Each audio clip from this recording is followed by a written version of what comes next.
Selamat pagi, Mbak. Assalamualaikum warahmatullahi wabarakatuh. Em, Semoga pagi ini masih semangat ya, Bapak-Bapak. Eh, jadi pagi ini seperti yang saya sampaikan kemarin, kita akan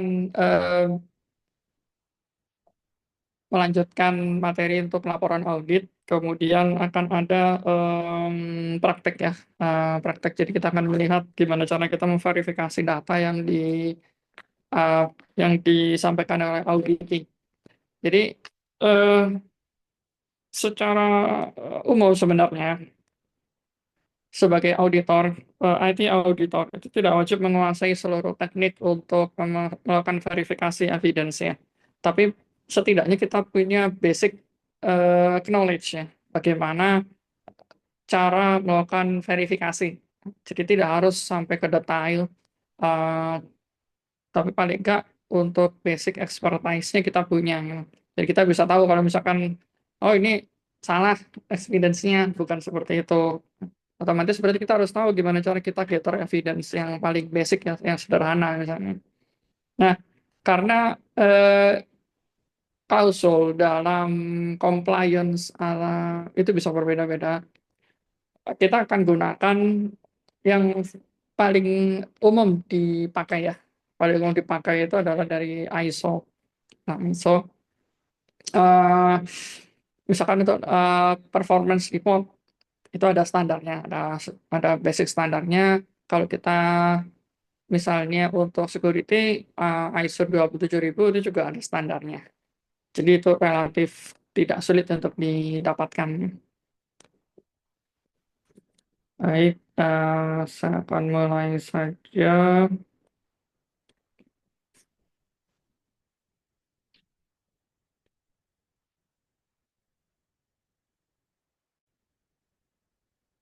Eh, Sudah terlihat ya di layar saya. Sudah, Pak. Oke. Nanti kalau misalkan ada problem, boleh langsung di-mention saja ya. Khawatir ada masalah dengan jaringan atau layarnya nggak kelihatan, nanti boleh langsung di-mention aja. Nah, ini kan melibatkan ada sedikit praktek. Jadi misalkan kalau em, saya terlalu cepat, nanti boleh langsung diinterupsi saja. Baik. Nah, untuk laporan audit IT, kita mulai dari em, infrastruktur dulu ya. Jadi kemarin saya sampaikan ada tiga bagian besar sebenarnya. Kalau perusahaan itu menggunakan IT sebagai eh, bagian dari delivery produknya ya. Nah, ada infrastruktur. Dalam infrastruktur itu ada network, ada data center, kemudian ada security. Jadi security adalah sebenarnya bagian dari infrastruktur. Nah, kemudian yang kedua itu ada DevOps ya. Ada DevOps. DevOps fungsinya adalah untuk di aspek development software in-house. Nah, kalau misalkan software tersebut didevelop didevelop oleh pihak ketiga, maka dia tetap harus melaksanakan pengujian aplikasi. Jadi pengujian aplikasi ada dua. Pengujian aplikasi itu ya, yang pertama adalah pengujian ini ya, pengujian ini DevOps ya. DevOps itu ada fungsionalitasnya. Pengujian fungsionalitas. Yang kedua adalah pengujian keamanan. Pengujian keamanan security-nya bagaimana. Jadi ada prosedur keamanan aplikasi. Ya, kalau dua itu lolos, baru dia bisa dipublish aplikasinya atau masuk ke environment production ya. Nah, pengujian ini wajib dilakukan di environment dev, jadi development. Tidak boleh dimasukkan. Jadi misalkan kita ada aplikasi baru kita beli dari vendor. Nah, itu harus diuji coba di lingkungan tertutup, dilakukan sandboxing. Nah, di sandboxing. Jadi dev itu eh, mirip dengan yang namanya sandboxing ya. Nah, sandboxing. Maksudnya apa sandboxing? Sandboxing itu diuji di lingkungan tertutup, tidak diletakkan di production. Jadi tidak, dia nggak boleh langsung ada di network atau di environment yang di situ ada server yang aktif yang sedang serving customer. Itu nggak boleh. Jadi harus diuji di dev. Nah, ini berlaku, ini kritikal sebenarnya. Kritikal karena banyak yang salah dalam melakukan itu. Jadi kalau misalkan ada aplikasi baru, langsung diupload saja ke network publiknya. Di network publiknya di mana situ ada banyak server yang production. Nah, kalau misalkan terjadi problem, maka problem itu akan menyebar ke server production. Jadinya kolateral, semuanya kena nanti. Nah, jadi nggak boleh di pengujian itu punya environment sendiri. Nah, itu salah satu contoh ya, prosedurnya. Nah, contohnya sekarang kalau untuk infrastruktur kita proses audit domain dan DNS. Nah, misalkan untuk apa? Untuk kalau misalkan perusahaan itu punya domain sendiri, misalkan kalau Telkom University.ac.id, nah, itu kan domainnya, domain sendiri. Kemudian dia punya DNS server nggak? Kalau perusahaannya besar, biasanya punya lokal DNS, biasanya. Tapi tidak selalu seperti itu. Fungsinya untuk mempercepat proses resolve IP ke DNS, ke domain dan sebaliknya ya. Nah, ini contoh untuk pengujian. Contoh untuk pengujian list, checklist lah ya, checklist untuk um, DNS server. Nah, ini contohnya ada beberapa. Pertama, pengujian BUIS, identitas. Kemudian ada DNS recordnya enggak. Jadi ada perubahan DNS dalam rentang waktu berapa lama. Nah, kenapa ini diuji? Untuk melihat apakah perusahaan itu secara konsisten dia punya planning, punya planning. Dari mana kalau kita tahu dia punya planning? Kalau DNS-nya itu nggak berubah untuk waktu yang lama. DNS-nya nggak berubah untuk waktu yang lama. Kalau dia ganti-ganti domain, wah itu ada indikasi indikasi inkonsistensi. Itu harus ditanyain. Jadi misalkan kalau DNS-nya berubah dari eh, setahun, tahun depan ganti lagi, tahun depannya ganti lagi. Nah, itu perlu dikonfirmasi apa penyebabnya. Nah, kemudian AS number itu adalah ini tanda pengenal di network ya. Ini tanda pengenal di network. Eh, ini digunakan untuk memberikan identitas pada satu entitas atau organisasi. Ini secara network ya, secara jaringan. Nah, itu biasanya diambil dari mana? Biasanya mengikuti ISP-nya. Biasanya mengikuti ISP-nya. ISP-nya berapa, saya dia akan mengikuti. Oke, ini ah, kita coba saja ya secara supaya Bapak juga bisa mengikuti apa yang saya maksudkan. Nah, silakan diakses ke MX Toolbox ya. Ini saya usahakan menggunakan tools yang semuanya web based supaya nggak usah install macam-macam.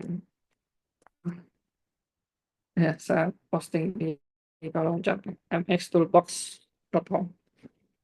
Nah, kita lihat di sini, misalnya tadi kita cek untuk DNS ya.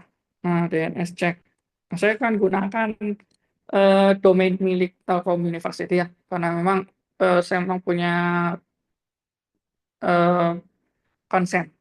Jadi kita juga nggak boleh tes domain punya orang lainnya. Khawatir mengganggu operasional ya. Oke, kita masukkan misalkan Telkom university.ac.id. Oke, nah Ini hasilnya, telkomuniversity.ac.id. Ini toolsnya free ya Pak. Web based dan free. Ini jadi kita nggak perlu apa macam-macam, kita bisa langsung pakai. Kalau misalkan untuk security engineer, memang disarankan menggunakan tools yang lebih kompleks. Tapi karena ini tidak fokus, kita kan nggak fokus ke teknikal ya. Ini hanya untuk melakukan verifikasi evidence-nya. Nah, kita bisa lihat di sini bahwa dari DNS telkomuniversity.ac.id di sini tidak ada masalah. Semuanya baik-baik saja. Tahu dari mana kita nggak ada masalah? Ini statusnya oke itu. Statusnya oke. Nah, kalau misalkan dia punya masalah, boleh dicek di apa di cross ya, pasti di cross ini. Nah, di sini ada autentikasi.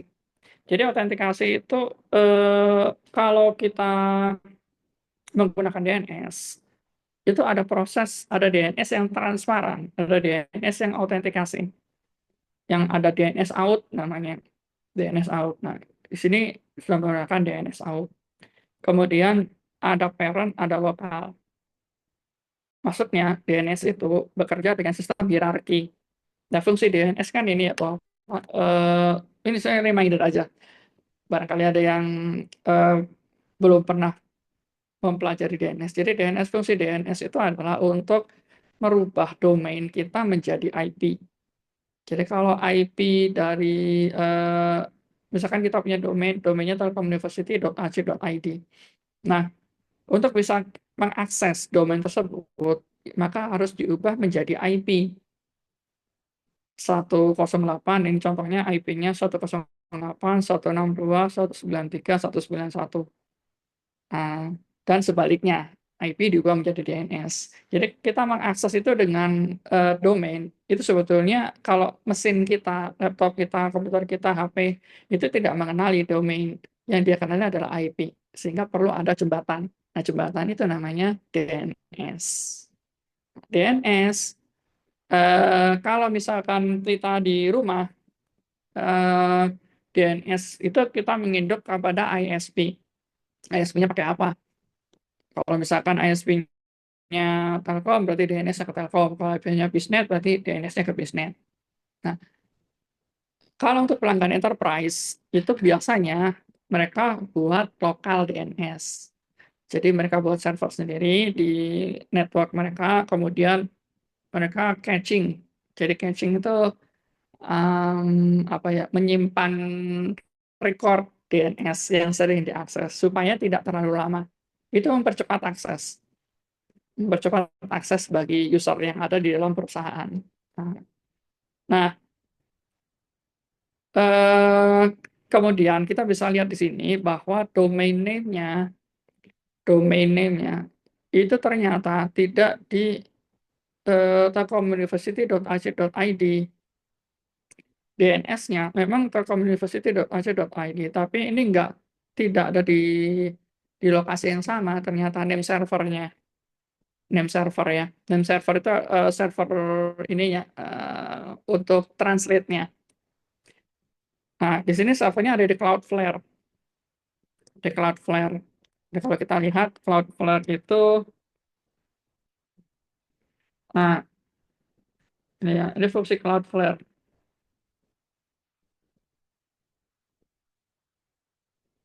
Nah, jadi kenapa Cloudflare? Jadi eh, sederhananya seperti ini, Bapak. Kita datang ke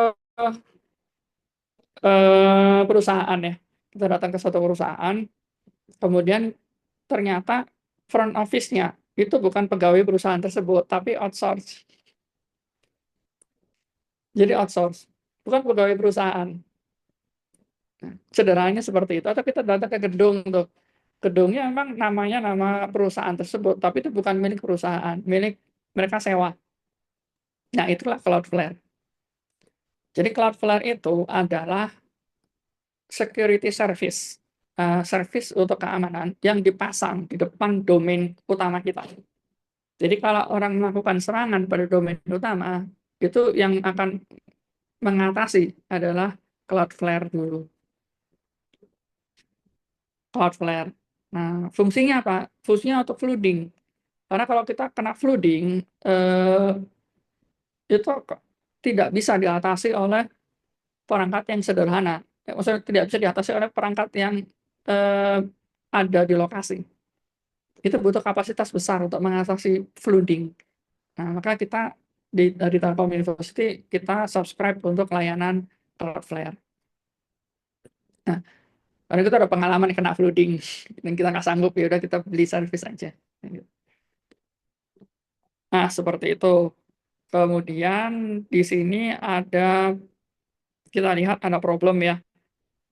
Nah, di sini ada problem SOA serial number invalid ya. Oke. Ini kalau kita ingin tahu maksudnya apa, kita bisa klik.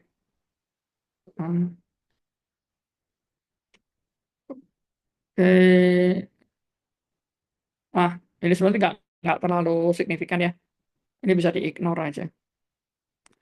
SOA serial number itu hanya untuk monitoring. Hanya untuk monitoring. Tapi secara umum DNS-nya tidak ada masalah.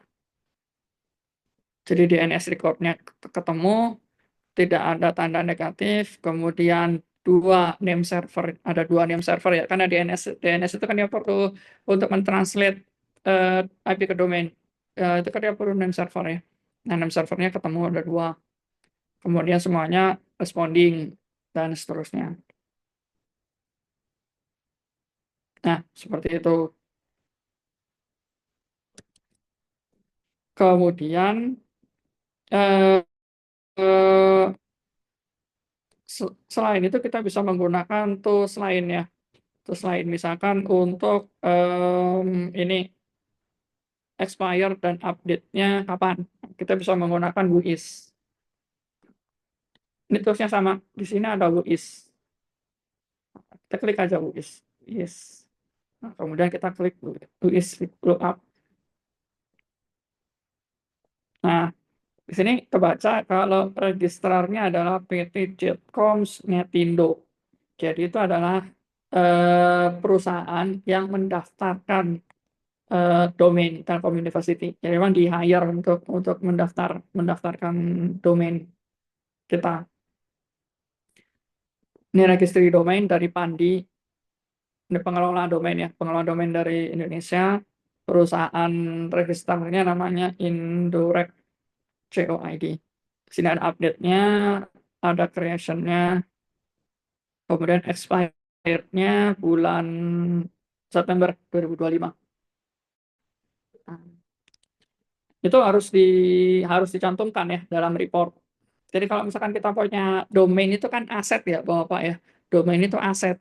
Nah, setiap aset itu harus mencantumkan identifikasinya. Jadi kalau misalkan kursi ya, kursi kursi tamu nih, mereknya apa, produk di mana, ada serial number-nya nggak, kemudian maintenance terakhir kapan, perkiraan nanti expired-nya kapan, itu harus ada. Nah, jadi detail spesifikasi untuk apalagi untuk IT aset itu lebih kompleks. Nah, ini melibatkan kapan domainnya, expire kapan, diupdate kapan. Nah, kemudian ada juga kontak number admin dan technical. Ini contohnya. Di sini kan kita ada registrar ya.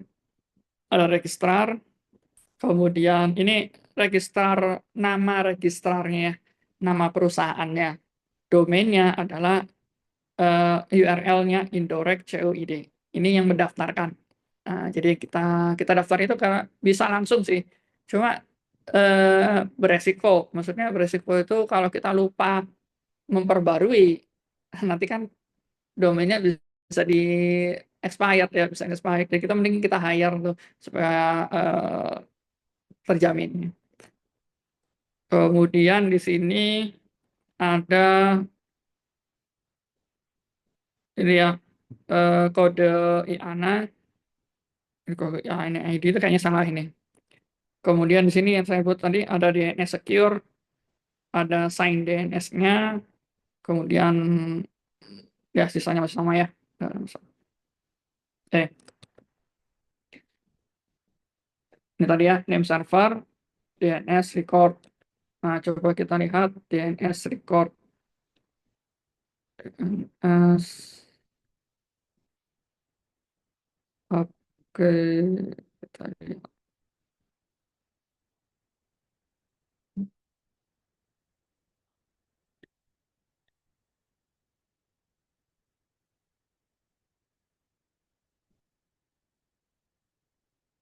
Oke, di sini ada ya, DNS record publish. Nah, dari sini itu tidak ada perubahan. Jadi dia tetap menggunakan Cloudflare ya. Jadi nggak ganti-ganti, nggak ganti-gantinya. Oke, nah ya, apa yang perlu kita perhatikan? Kalau misalnya perusahaan tersebut tahun sekian pakai perusahaan ini, tahun sekian ganti perusahaan lagi, tahun sekian ganti lagi perusahaan, nah, itu nggak jelas. Artinya ini nggak punya strategi, nggak punya perencanaan mapping network yang baik kalau ganti-ganti semacam itu. Walaupun bisa kita verifikasi apakah ada problem misalkan karena servisnya kurang bagus atau ada masalah. Nah, kemudian di sini kita juga bisa lihat di domain health-nya ya.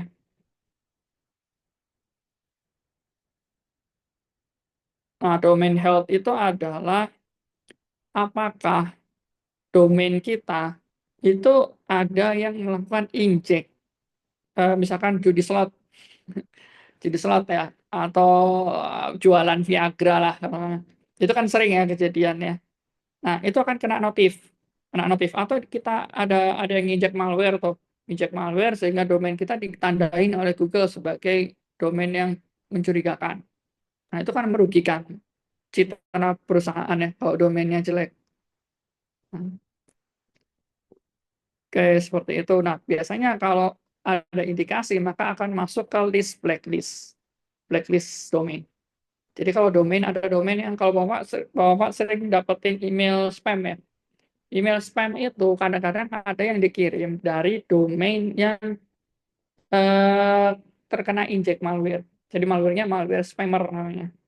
Jadi, jadi injek ke web page ya, ke server tertentu lah ya. Kemudian dia buat mail server di situ. Dibuat mail server SMTP doang, cuma buat ngirim-ngirim doang. Pakai domain yang berhasil dia injek. Nah, yang kena akhirnya adalah pemilik domainnya karena dianggap domain tersebut isinya adalah malware semua. Nah, itu akan masuk ke list blacklist. Nah, seperti itu. Oke, kalau di sini tidak ada masalah ya. Nggak ada masalah, ini tadi warning aja. Ini untuk SOA serial number ya. SOA serial number. Oke, kemudian yang berikutnya itu adalah ini ada DNS autoritatif ya. Coba kita lihat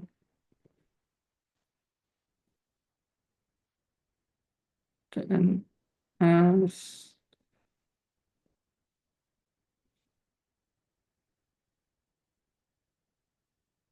Oh, di sini nggak ada ya.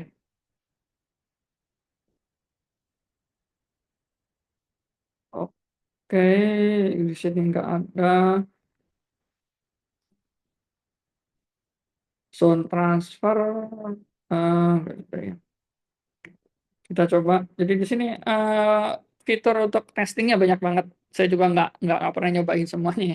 Saya coba yang penting-penting aja. Jadi kalau domainnya baik-baik aja ya harusnya sih yang lain juga oke. Jadi yang kita pakai itu biasanya adalah DNS lookup, DNS check, kemudian whois biasanya itu. Ada fitur-fitur lain, misalkan domain tersebut ada punya sertifikat SSL nggak? Sertifikat keamanan nggak? Itu bisa. Kita bisa gunakan sertifikat lookup. Kemudian ini ASN ya, tadi saya bilang tadi ASN itu untuk melihat domain yang kita miliki itu connect kemana saja, connectnya kemana saja.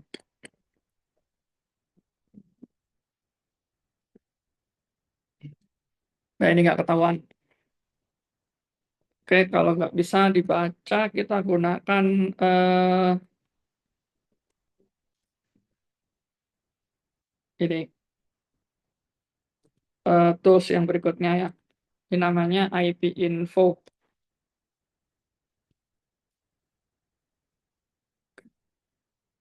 Bisa kopikan ipinfo.io. Jadi IP info ini lebih advance daripada MS Toolbox. Cuma dia terbatas fiturnya. Nah, ini biasanya digunakan untuk eh, mengetahui secara spesifik. Tadi kan kita waktu kita ngecek untuk Cloudflare kan kita waktu kita ngecek domain Telkom University menggunakan MS Toolbox kan yang kebaca Cloudflare ya. Itu bukan IP asli dari Telkom University. IP info bisa dapetin IP asli dari Telkom University. Coba kita masukkan.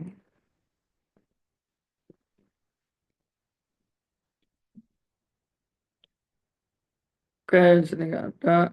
Hmm, My IP.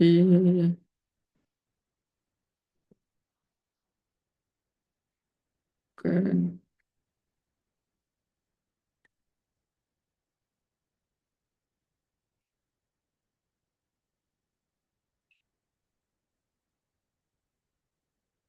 kita nggak ada ya. Coba kita lihat. IP info Telkom University. Nah ini ya. Jadi kita nggak bisa nyari langsung di webnya karena nggak dikasih. Jadi kita nyarinya di Google. IP info Telkom University. Nah, ini kita klik aja. Dibaca ya. Ini AS numbernya. AS numbernya 1333357. Ini informasi penting. 1333357. Nah, kenapa ini jadi penting? Karena ini adalah identitas dari Telkom University di jaringan. Nah, AS number itu berlaku internasional sampai ke misalkan ke APNIC, ke Asia Pasifik, network identification ya. Kemudian sampai ke internasional itu menggunakan kode AS yang AS number yang sama. Nah, di sini kita bisa lihat bahwa regis- registrasi dari domain kita itu dari 2014. 2014. Jadi telkomuniversity.ac.id itu mulainya 2014. Nah, kita bisa lihat IP aslinya itu adalah 103.233.100 prefix 24. Jadi satu blok. Satu blok IP versi 4-nya kita punya. Oke.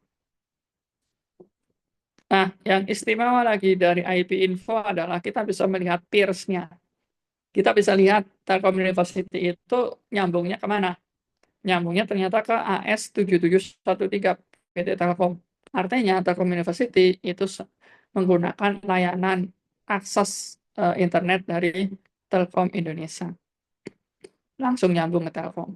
Dan ini AS7713 itu bukan untuk consumer, tapi untuk enterprise.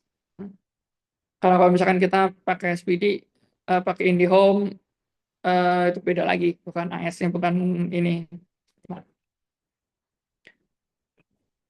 Oke, seperti itu, Bapak. Kemudian di sini kita bisa lihat UIS ya. Oke.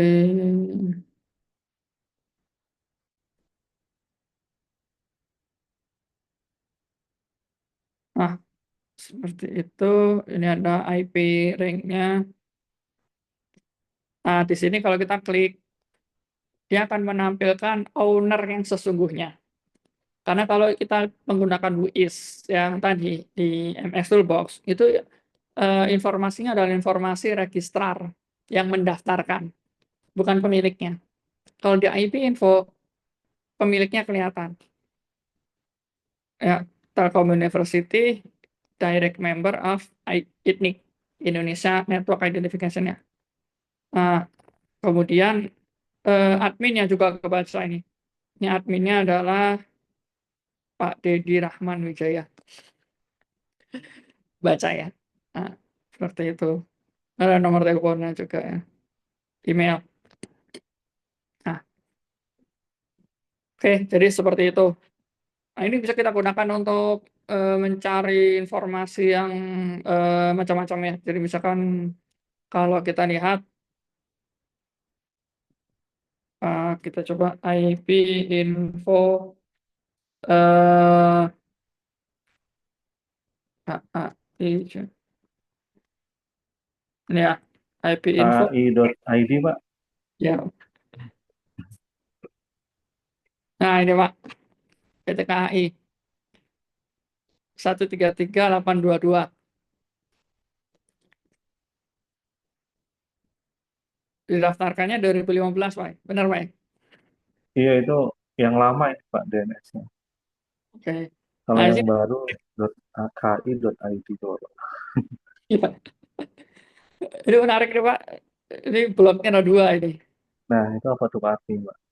Ya. Oke. Kemudian, nah, ini pakai dua ISP berarti. Cyberindo sama Lintas Arta.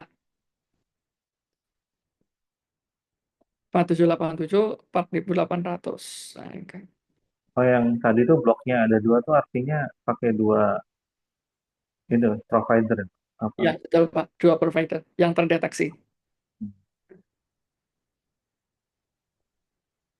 Oke, kalau coba kita lihat UIS-nya kelihatan atau enggak. Biasanya diklik, kalau enggak UIS-nya enggak kelihatan, kita kliknya di IP rank.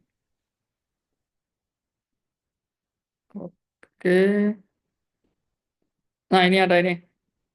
Indarko Wiyogo. Iya betul Pak. Betul, Pak. Tapi tahu ya.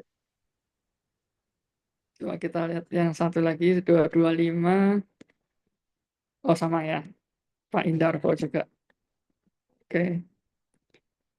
Ya, jadi seperti itu.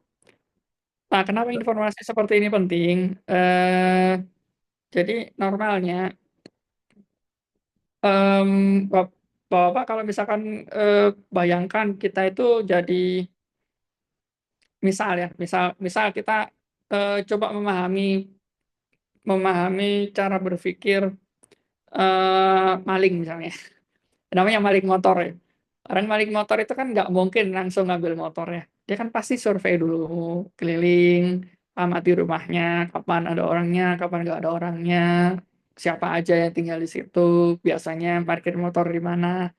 Nah, baru kemudian dia tentukan waktu untuk kapan dia mau metik motornya. Nah, cara hacking itu adalah sama seperti itu. Jadi, ini adalah bagian dari yang tahapan disebut sebagai reconnaissance. Reconnaissance itu adalah proses pengintaian. Mendapatkan admin dalam hal ini adalah Pak Indarko. Itu penting banget. Karena dengan demikian kita tahu target. Misalkan kalau kita masuk ke dalam network PT KAI dan berusaha untuk melakukan hal yang kreatif misalnya, maka targetnya udah ketahuan. Emailnya juga kita dapat. Gitu. Nah, seperti itu ya. Berarti IP powerful sekali Pak ya kalau misalnya kita tahu IP seseorang. Ya Pak, makanya betul, sebagian besar perusahaan itu menggunakan pihak ketiga untuk mendaftarkan domainnya supaya nggak ketahuan seperti ini, diproteksi. Itu. Walaupun itu nggak menutup kemungkinan eh, ada aja caranya ya, walaupun sudah diproteksi tetap ada caranya untuk mendapatkan informasi penting semacam ini. Nah, oke, begitu ya Pak. Kemudian, nah kenapa informasi domain itu menjadi penting? Karena domain itu adalah aset. Ketika domain tidak diproteksi, maka ada kemungkinan eh, domain itu bisa ditransfer. Nah, itu disebut sebagai DNS transfer zone.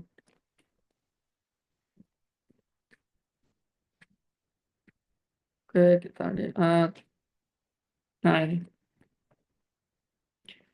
Nah, ini testing ya. Ini testing, tidak dieksekusi beneran. Jadi DNS transfer zone itu apa maksudnya? DNS transfer zone itu adalah eh, bisa nggak sih kita mengalihkan domain itu yang harusnya di tempat di Telkom University, tapi kita alihkan ke kita sendiri. Itu karena kalau nggak diproteksi itu bisa dilakukan. Karena yang namanya DNS server itu hanya record, cuma catatan aja. Jadi misalkan PT KAI IP-nya berapa sampai berapa, udah gitu. Kalau kita bisa mengubah catatan itu, maka dia akan berubah. Orang menuju ke KAI CUID justru malah ke IP lain, bukan ke IP yang asli. Seperti itu. Coba kita tes ya. Telkomuniversity.ac.id. Cek. Nah, transfer fail. Nggak bisa. Lalu ada proteksi. Hmm. Coba kita lihat KAI COID. Cek. Transfer fail. Itu berarti sudah bagus. Nah, oke. Kemudian di sini ada juga untuk recon options ya, tapi ini nggak terlalu nanti saja kita coba.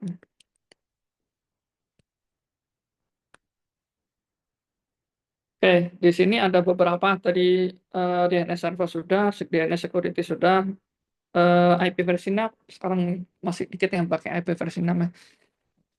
Open DNS server sudah, zone transfer sudah ya. Swift IPDT itu nggak terlalu ya.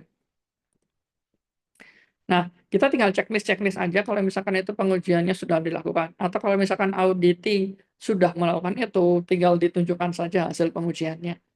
Jadi kalau misalkan dia punya aset domain, nah domainnya udah diuji belum? Aman nggak domainnya?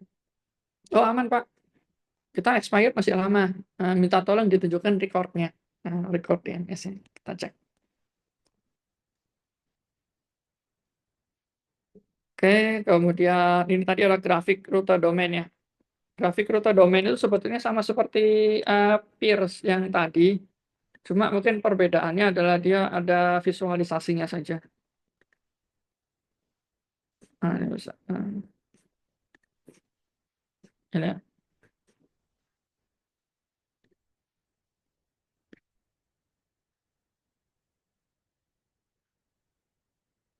Oke.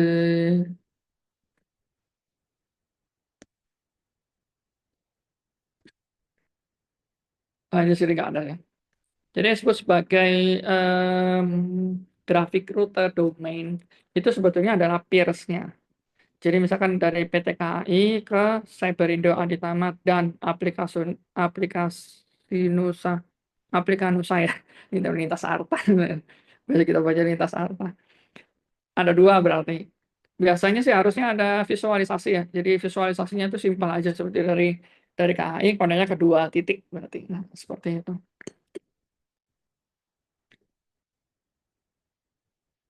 Oke. Nah, yang kita nilai dari audit domain yang pertama itu adalah data kontak registernya sudah benar atau belum.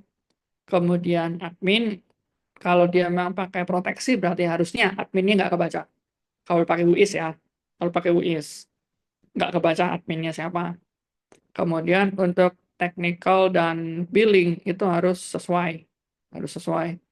Kalau misalkan kita pakai registrar ya berarti technical dan billingnya adalah identitas dari registrarnya ini. Atau biasanya ada tulisan protected, ya, gitu. Identity protected ya. Kemudian kalau ada rekomendasi bisa kita masukkan ke sini. Nah, Bapak-Bapak nggak usah bingung dengan kalau misalkan oh saya nggak ngerti maksudnya gimana. Kita ambil saja rekomendasi dari MX Toolbox yang tadi. Jadi MX Toolbox kan ada rekomendasi ya. Yang ini. Nah, itu kan ada rekomendasi tuh, rekomendasi. Ini bisa di copy. Jadi nggak harus kita kerjain sendiri ya.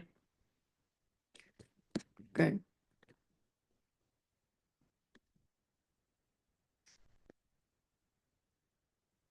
Nah, kemudian untuk name servernya ini ada bersesuaian dengan domain ya.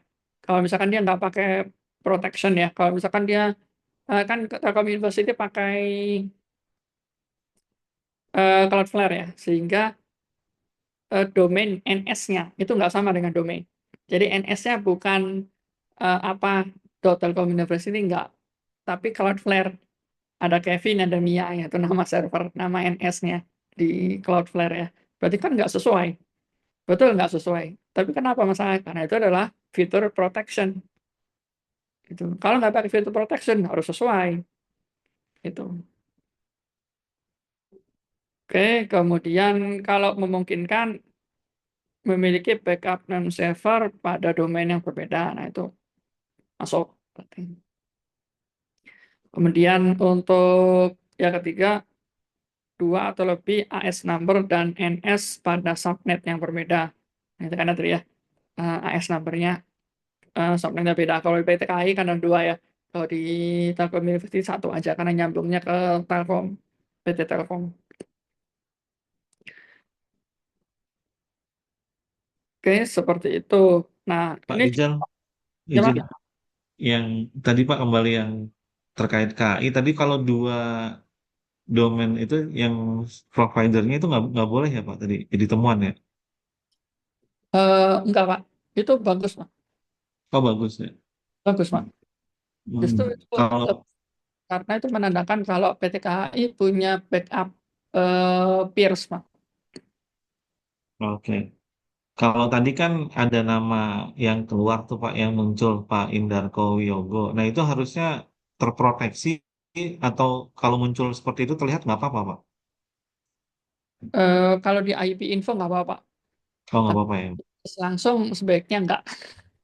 Oh, kalau yang Whois, kalau dia kan tadi nggak muncul ya Pak ya, kalau yang di Whois itu ya. Iya, Pak. Betul, Pak. Kalau yang di Whois dia muncul, berarti itu nggak ada proteksinya ya Pak ya. Betul. Coba kita cek ya, Pak. Tadi kan kita Ya, belum. coba Pak. Ya, eh,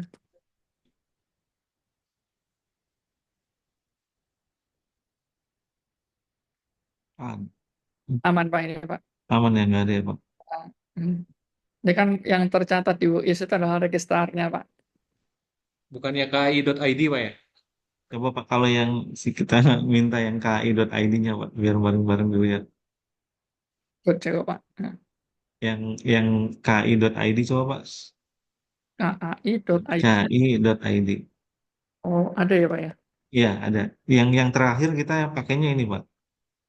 Oh, oke. Oh, ini ya, Jetcoms Netindo ya. Pakai Ya, ini juga sama kayak Telkom University. betul Pak. Sama kita. Iya, Pak. Oke. Oke. Oh, ini NS-nya langsung, Pak ya, nggak pakai protection-nya. Langsung ke registrar, langsung ke domain sendiri. Iya, Hmm, betul Pak. Langsung. langsung. Yang tadi dimaksud itu seperti ini, Pak. Jadi kalau pakai NS, berarti NS-nya bersesuaian dengan domain. Kan domainnya kai.id, NS-nya NS, NS number ya, NS1, NS2, sampai seterusnya, .ai.id. Itu udah sesuai berarti. Nah, Jadi kalau, yang ya gimana, Pak? ya kalau yang aplikasi dari kita kan depannya kan NS-nya itu Pak ya, Ya, yang namanya kan. Kalau di sini kelihatan nggak ada temuan nih Pak, yang tadi pakai MX Toolbox ini. Kira-kira kalau rekomendasinya di mana nih Pak? variasi toolsnya, Pak ya. Iya betul Pak. Ini maksud saya yang ki.id itu kalau dilihat dari MX Toolbox ini aman Hmm. berarti clear ya Pak? Aman, Pak. Bagus, Atau Pak. ada rekomendasi Pak? Yang rekomendasi yang tadi Bapak klik itu saya di menu mana ya? Ini saya soalnya baru join fokus nih Pak tadi ada double zoom. Ya, Pak. Coba di sini ada rekomendasi, Pak, ini, Pak. DNS secure-nya unsigned, Pak. Maksudnya apa itu Pak? Maksudnya dari KAI itu nggak menggunakan DNS secure, Pak. Jadi pertukaran data untuk antar DNS itu kan ada kuncinya, Pak. Misalkan gini, Pak, DNS itu kan isinya kan record, Pak ya, catatan. IP sekian, milik domain sekian. Nah, kalau kita mau tukaran data antar DNS server, itu harus ada kunci, Pak.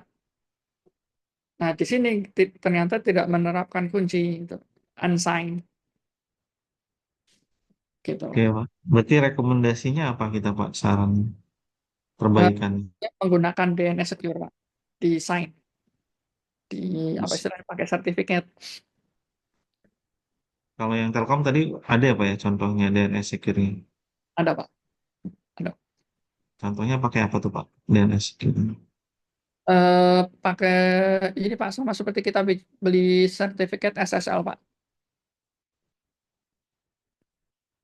Jadi kalau kita beli sertifikat SSL, coba kita lihat ya.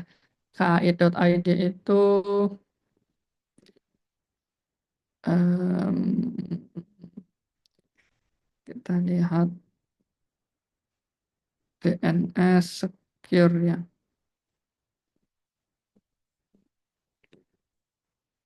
Oke.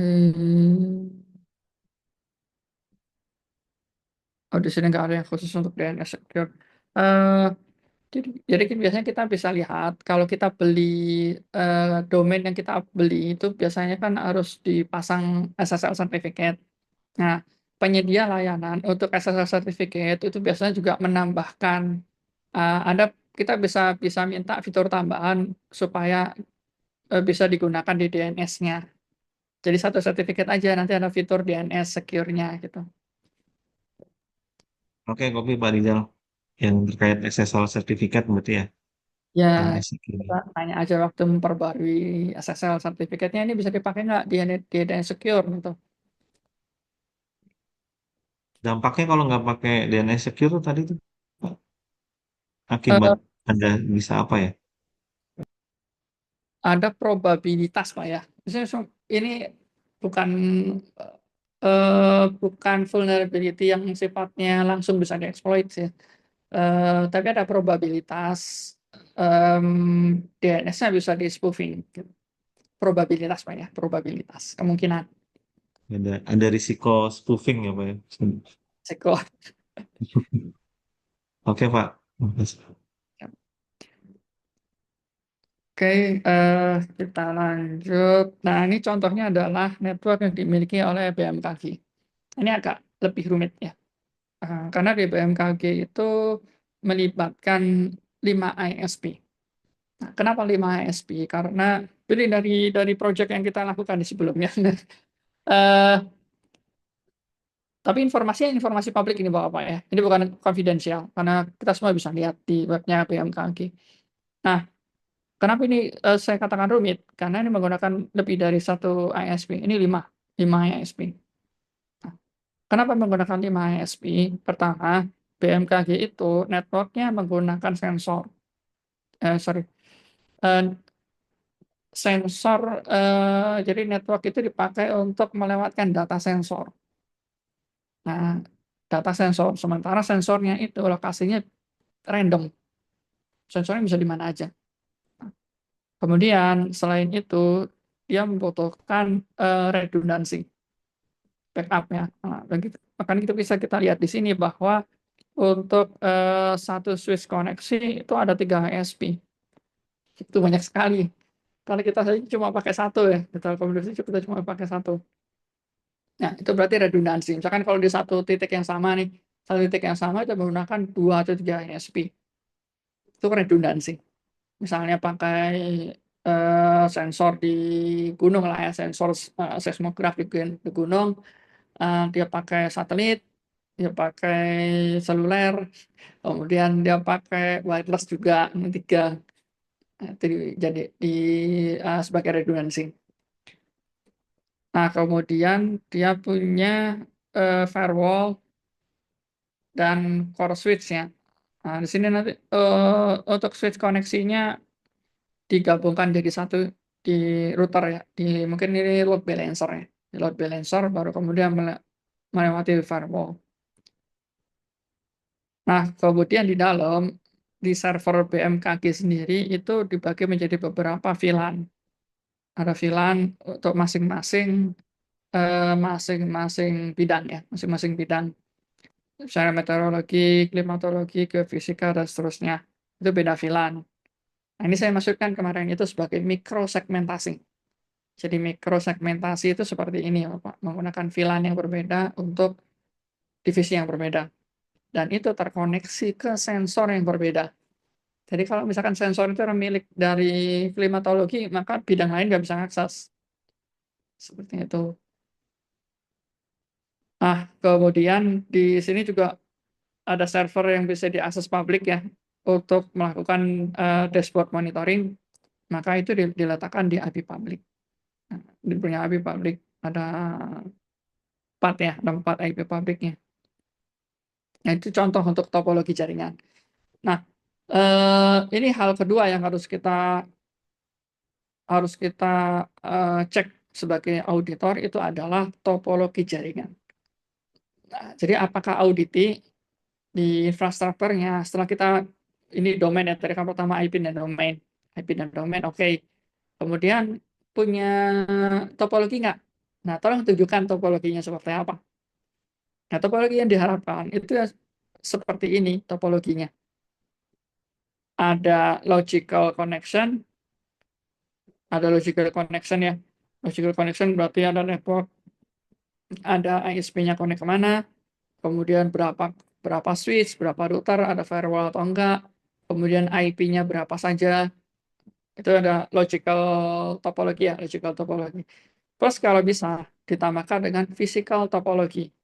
Physical topologi itu maksudnya adalah ini lokasinya ada di mana, di Bandung, Bandungnya ada di Bandung mana, itu.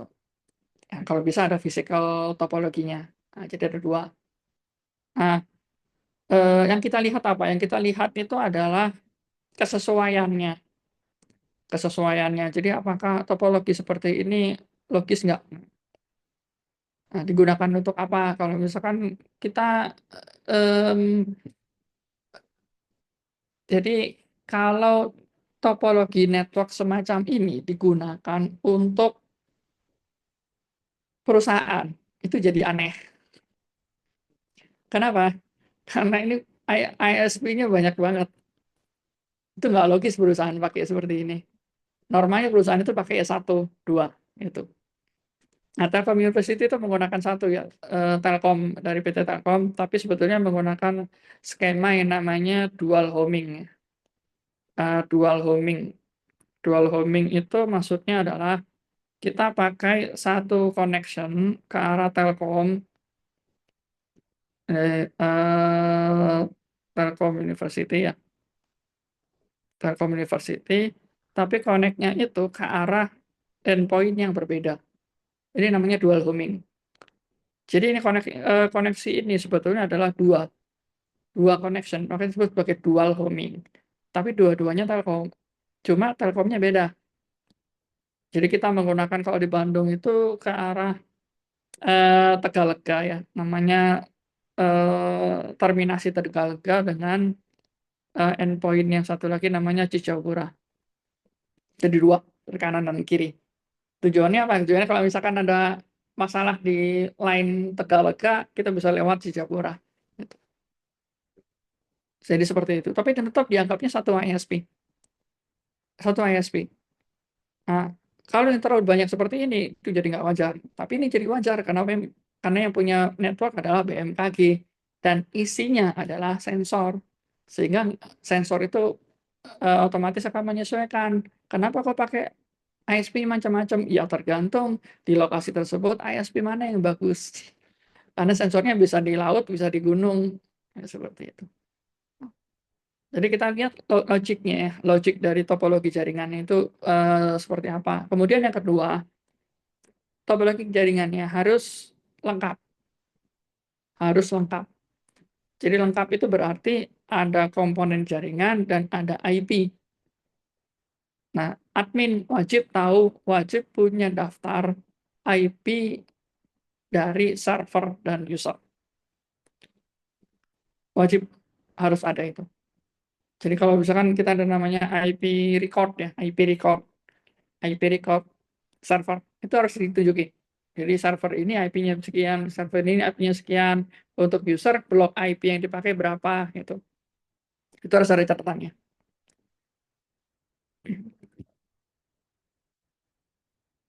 Oke, kemudian ini tadi sudah kita coba ya untuk pengujian WIS.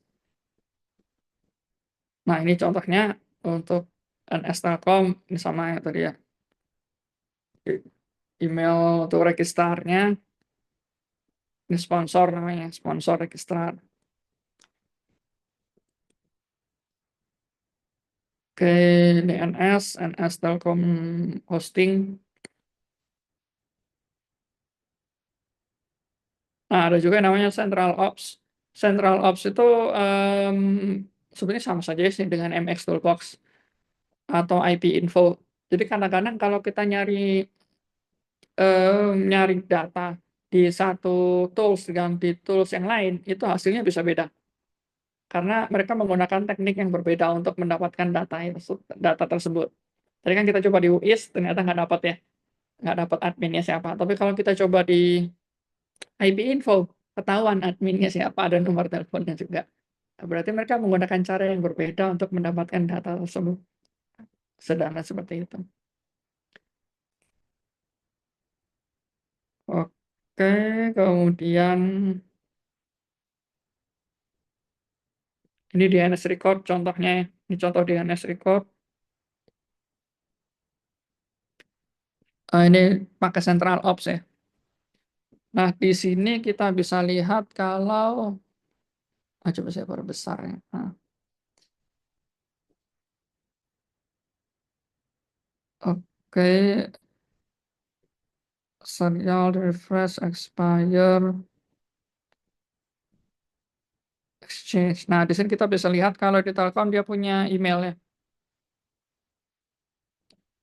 Ini emailnya menarik ini. Ini menggunakan secure mail. Jadi di domainnya dia pasang secure mail untuk gateway ya. Dia ada 3 ini. Ada 3 ya. Nah, mail exchange, MX itu berarti mail exchange ya. Mail exchange, server email. Ini menggunakan secure mail. Kemudian ini adalah SPF. SPF itu kode keamanan ya, kode keamanan. Bisa dibuat email. Kemudian apa lagi menarik ya. Ini semuanya bisa normal ya.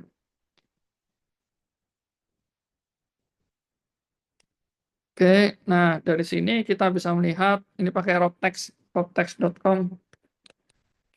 Kita coba robtex ya. Mm. Eh,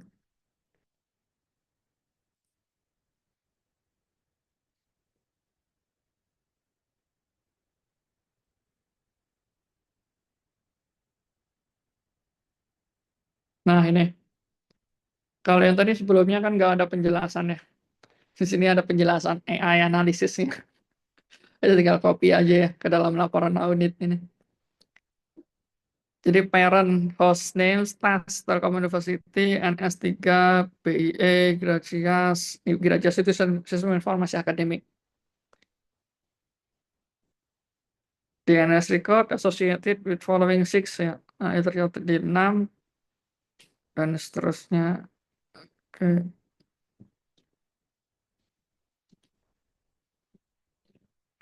Seperti itu. Nah, di sini kita bisa lihat MX-nya. Telkom University menggunakan Outlook. Berarti dia pakai Microsoft. Berarti dia langganan Microsoft untuk emailnya. Ya, itu memang benar. Ini kan ketahuan ya. Pakai Outlook. Oke, kemudian nah ini list subdomain ya. Karena kita list subdomain kita banyak banget. Jadi sekitar seingat saya lebih dari 300 subdomain. Yes. Tapi yang ditampilkan di sini nggak semuanya ya. Karena kalau kita mau crawling seluruh subdomain itu toolsnya beda. Oke, seperti itu. Nah, kemudian di sini kita bisa lihat untuk keterkaitannya tadi ya. Kita lihat lookup.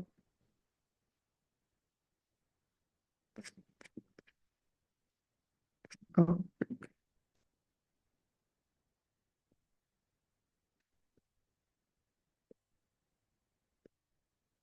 tadi sama AS number. Ini ada network routes ya.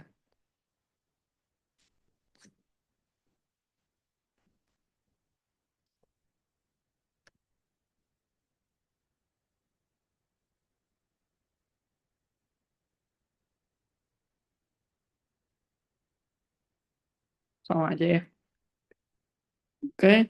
Nah, kemudian, nah ini kalau nggak ada masalah, berarti tinggal kita checklist aja ya. Jadi kalau ada temuan, kita masukin aja sesuai dengan laporan dari MX Toolbox atau IP Info. Rekomendasinya apa? Bapak bisa menggunakan rekomendasi dari AI juga nggak ada masalah ya sebenarnya. Oke, seperti itu. Kemudian ini tadi ya DNS server configuration. Tadi kalau misalkan pakai MX Toolbox, DNS server kalau misalkan ada catatan bisa dimasukkan ke situ. Masukannya apa? Nah, ada juga ini record sebelumnya ya. Ini menggunakan DNS inspect.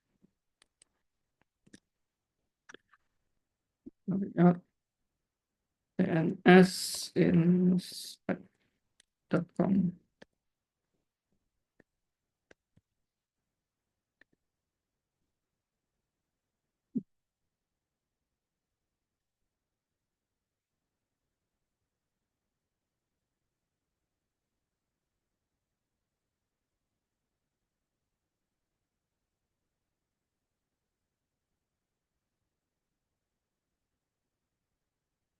Nah, nih,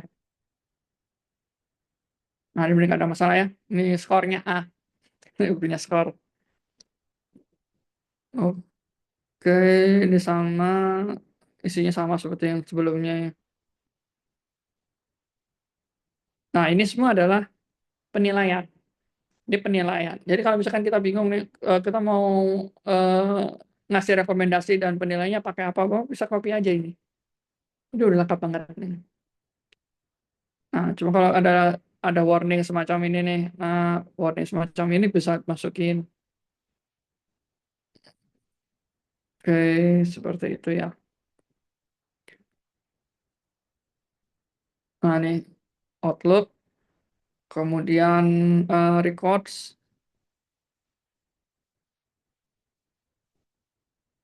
Oke, nah di sini ada catatan ini. Reverse entries for MX records berarti ada ketidaksesuaian pada server email yang digunakan oleh Telkom University. Maksudnya apa? Untuk DNS recordnya itu ada yang tidak konsisten. Kenapa? Karena Outlook itu IP yang digunakan untuk mengirim email itu beda-beda ganti-ganti. Jadi oleh dia ditandain. Kenapa kok ditandain? Karena dianggap bisa bisa jadi dianggap spam. Kan spam itu dia ngirimnya dari email yang dari IP yang beda-beda ya. IP-nya beda-beda. Nah, itu nggak bagus. Harusnya IP-nya sama. Jadi nggak kena nggak di flag sebagai spammer nanti. Oke. Nah, ini harus diubah setup-nya ya. Oke, seperti itu, Bapak.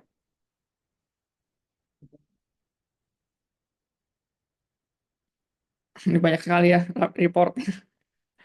Cuma kalau kita coba yang KAI.id run.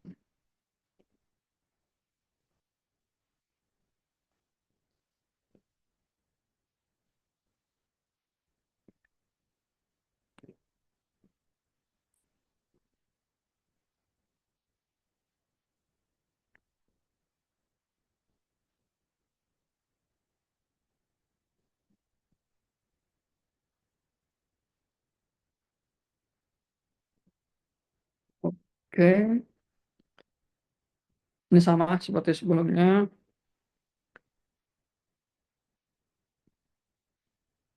Oke, nah ini ada catatan ini. Name servernya tidak ada AAA records. Oke, nggak ada records. Kemudian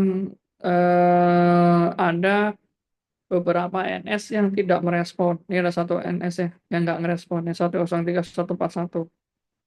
Oke, ini kan ada 4 ya, ada 4 NS ya untuk KAI ya. Ada NS 3, 4, dan 5. Nah, untuk NS yang ini nggak ngerespon ya. Yang satu NS3 itu Pak ya? NS 3 ya, Hmm. dia nggak ngerespon. Tapi itu bisa jadi karena dia didesain nggak balas Pak. Oke. Bisa jadi kayak Kalau gitu. AAA tadi server apa ya Pak? Triple A tadi Pak? Yang di atas Pak? Maksudnya saya kurang paham. Yang mana Nah Pak? ini Pak. Yang AAA record ini Pak. Ya, Maksudnya apa Pak? ini untuk ini Pak, authentication Pak, dan accounting records-nya Pak. Jadi dia dia punya catatan AAA atau enggak gitu. Biasanya Historis, history ya. historinya. Sama kayak kalau di Telview Pak tadi Pak ya. Telview itu AAA records. Nah, contohnya Oh seperti itu. sama. Hmm. Ya. Tapi yang Telkom dapat A Pak, kita B Pak. Bedanya apa? Ya, ini biasanya kan kita Hmm. pakai di Cloudflare Pak. Jadi Cloudflare itu dia eh apa Lebih namanya? ini ya. Ya, Semua. buat diurusin sama Cloudflare. Kalau kita sendiri mah nggak ada Pak itu. Kalau KI tadi pakai, oh iya, nggak ada ya Pak. Ya bayar. Sendiri, lokal. Tapi itu nggak signifikan kok Pak. Itu nggak Oke. signifikan. Kemudian Nah ini, oke, TCP. TCP connection. Oke, jadi ada IP yang diberikan itu nggak bisa dilakukan tes koneksi ya. Ini masih DNS berarti ya. 130.11 ya sama ya. Oh ini ya, NS5 ya. Oh semua NS-nya ternyata nggak ngerespon ke TCP. Oke, normalnya kan gini Pak. UDP itu, sorry, untuk DNS communication itu kan menggunakan UDP port 53 Pak ya. Port 53. Nah, kadangkala itu ada menggunakan TCP. Nah, kalau TCP bisa nggak? Karena nggak mau dipakai TCP dia. Harus pakai UDP. Oke. Ya, kalau query-nya dia di atas 512 byte itu harusnya dia bisa masuk ke port 53 gitu ya Pak ya? Iya Pak, betul. Kalau Mungkin di dan situ melebihi itu. tapi harus Gimana? nanya ke security engineer-nya apakah memang di firewall-nya memang di set seperti itu batasannya, nggak boleh Hmm. ngirim request lebih dari 512 misalnya.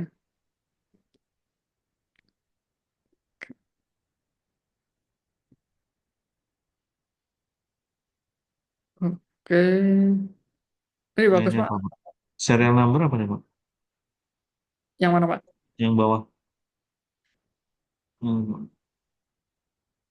Sama ini Pak seperti tadi Pak, serial number. Nggak ada ya Pak yang NS3 ya? Iya nggak ada.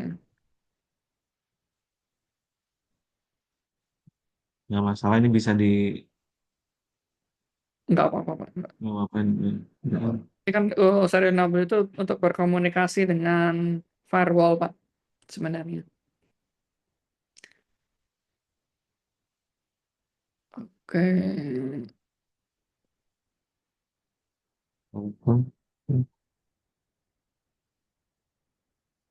Sama Nah, ini Pak ya, laptop itu. ada kemungkinan pernah buat mail server habis itu dilupain gitu Pak, nggak dihapus. Betul Pak, iya. Ini kadang masih nyangkut juga, masih ada yang masih bisa buka nih kan. Mail Iya. server yang di atas itu Pak. Biasanya kita kalau buat seperti itu harus dihapus Pak kalau nggak dipakai. Khawatirnya nanti ada yang apa kita buat layanan ya. terus kita nggak pakai, kita biarin, ada orang nyeken jaringan kita, terus niat tuh ini ada fasilitasnya nggak ada yang pakai. Nah, itu dipakai sama orang nanti khawatirnya. Ini yang tanda tanya ini kan Pak ya, yang ada di atas ini ya, IMS, ini ya, kereta strip api ya. Iya Pak. Ini yang masih masih terpakai nggak Pak? IM SV, SVA ini Pak? Ini kadang ada yang kalau yang lama-lama orang lama itu masih masuknya ke sini tapi diarahin sih ke KIID sih akhirnya. Oke, oke, ya, ya. Ini pakai Google juga Pak ya? Google, Ya. ya pasti ya.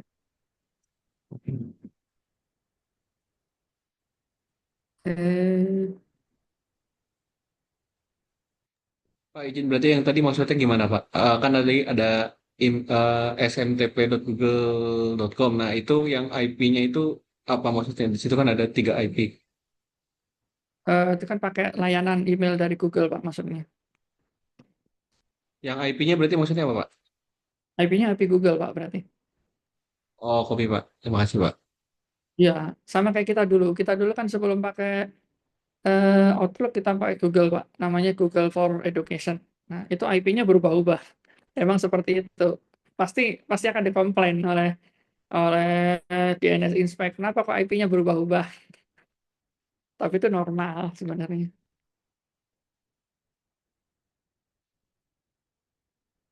Oke.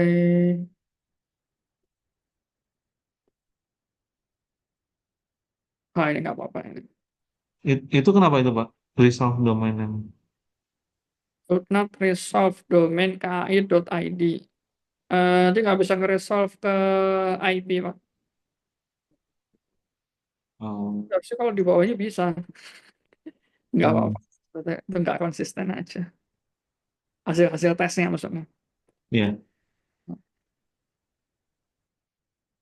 Oke, ini berarti menggunakan dua IP, Pak, benar ya? Untuk kai.id ya.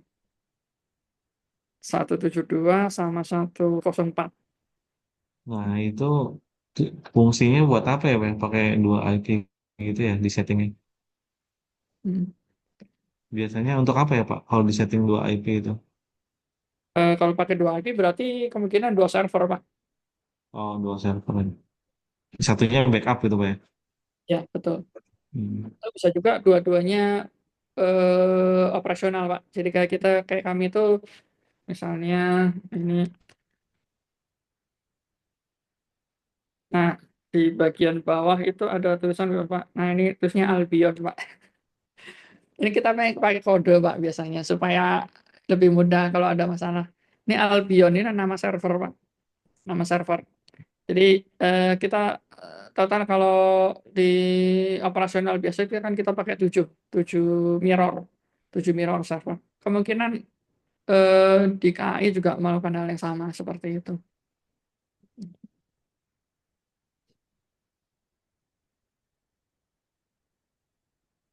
Oke, Bapak. Nah, ini bisa digunakan di sebagai lampiran ya, lampiran apa Report. evidence. Hmm. Oke, kemudian ini juga sama yang untuk PT Telkom, kemudian DNS Security tadi sudah. Nah, ini coba kita cek lagi DNS Security Test ya.